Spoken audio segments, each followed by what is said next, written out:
મિન્ટુ ખાવાનું લેવા માટે બહાર જાય છે ત્યારે છુપાઈને કાલુ કાગડો પાછળથી બોલે છે, મિન્ટુને કોઈક તો બચાવો, તે ખૂબ જ મુશ્કેલીમાં છે, તેને મદદની ખૂબ જ જરૂર છે, નહીતર કોઈ તેને પકડીને ખાઈ જશે.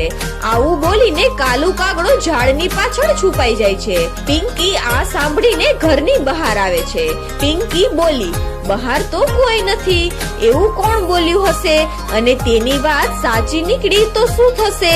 હવે હું શું કરું? મિન્ટુ મુસીબતમાં છે, મારે જલ્દી જવું પડશે, થોડી જ વારમાં મદદ કરીને પાછી આવી જઈશ. એવું વિચારીને મિન્ટુની મદદ માટે પિંકી ચાલી જાય છે. કાલુ કાગડાને આ જ જોઈતું હતું. જેવી જ પિંકી જાય છે કે પાછળથી આવીને બધા ઈંડા કાગડો ખાઈ જાય છે અને તે ચાલ્યો જાય છે. મિન્ટુ ખાવાનું લઈને પાછી આવી જાય છે અને જોવે છે તો ઘરમાં કોઈ નથી. મિન્ટુ બોલી, હે ભગવાન.